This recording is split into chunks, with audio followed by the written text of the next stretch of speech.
Hello class, welcome to our LFCS online class. Myself Sandhya Tiwari, your SST teacher. We have already started chapter 20 in geography and today we are going to start second topic of this chapter. In the first video you have studied about human environment and also how did agriculture influence human settlements. Okay.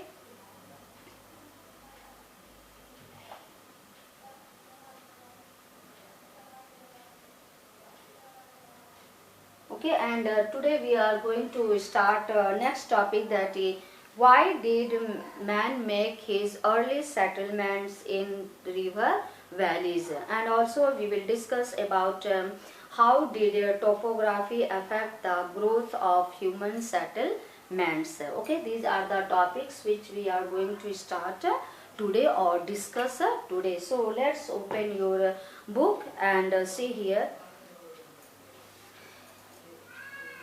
Why did man make his early settlements in river valleys? हम लोग को ये जानना बहुत ज़रूरी है कि पहले जो ह्यूमन बीइंग है अपना सेटलमेंट्स रिवर साइड में क्यों यूज़ स्टार्ट किया है. ओके, सब आप पढ़ चुके हो क्लास 6 में हिस्ट्री में, फिर भी थोड़ा सा हम लोग रिवाइज करते हैं. Okay, the human settlements first appeared in river valleys. आपने देखा ना कि फर्स्ट जो ह्यूमन सेटलमेंट्स है रिवर वैली के सामने उभर करके आया. Such settlements are sometime called the wet point settlements. इस तरह से हम इस सेटलमेंट्स को हम इस नाम से भी पुकारते हैं, वेट पॉइंट सेटलमेंट्स. क्यों? Because they were established around water sources. क्यों? क्योंकि ये वाटर सोर्सेज के आसपास में से घिरे हुए हैं, वहीं से स्टार्ट हुई है इनकी settlements. Early human settlements developed in certain river valleys as the conditions in these areas were most favorable for their development such as. और उन्होंने रिवर वैली में ही और इस एरिया में उन्होंने अपनी सेटलमेंट्स क्यों स्टार्ट की, इसके पीछे कई सारे कंडीशंस हैं, बहुत सारे फेवरेबल कंडीशंस उनके फेवर में थे. कौन कौन से थे कंडीशंस उनके फेवर में? First, the water for irrigation and cultivation was available there in abundance. बहुत अधिक मात्रा में उन्हें सिंचाई के लिए पानी चाहिए, खेती के लिए पानी चाहिए, जो कि पानी उस एरिया में अवेलेबल था. The soil of river valleys was rich and arable.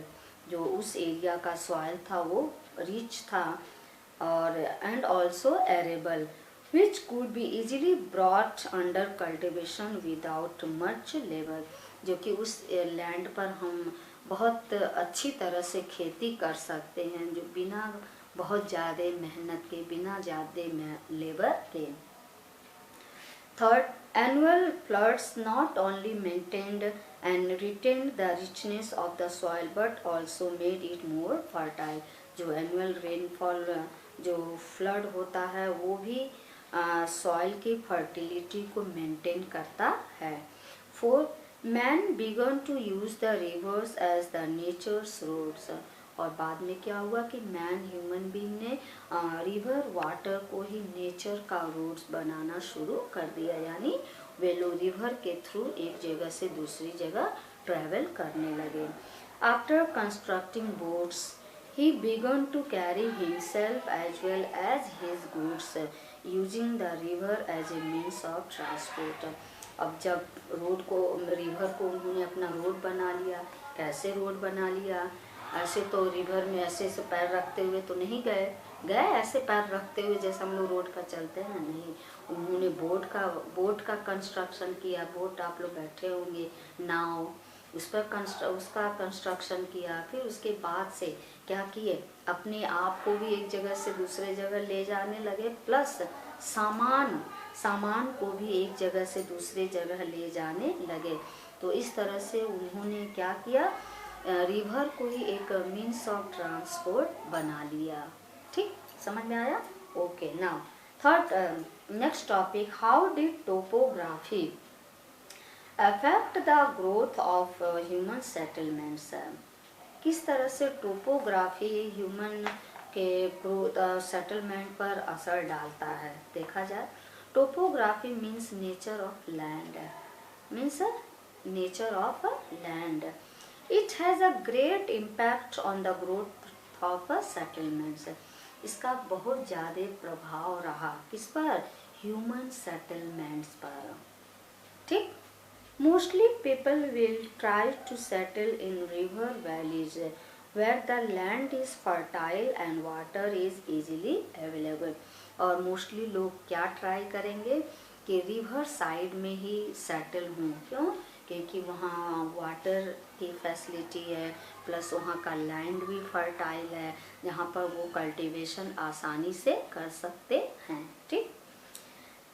Because of its favorable topography, various towns and cities have been developed in the northern plains of India. इसी की वजह से इन्हीं सब इस फेवरेबल जो टोपोग्राफी थी और कई सारे टाउन्स और सिटीज़ डेवलप होकर के आए. कहाँ पर, इन नॉर्दर्न प्लेन्स. ठीक. Northern plains in which area, in India. In such plains, it is easy to develop the different means of transport. और इन सब एरियाज में बड़े ही आसानी से मीन्स ऑफ ट्रांसपोर्ट को भी हम डेवलप कर सकते हैं. जैसे which facilitate the movement of people from one place to the other. इस तरह से लोग बड़े ही आसानी से एक जगह से दूसरी जगह आ जा सकते हैं. ठीक. इन माउंटेनियस एरियाज, और हम फिर जैसे बात करते हैं माउंटेनियस एरियाज की, तब हम क्या बात करते हैं, माउंटेनियस एरियाज में लोग रहने से मना करते हैं.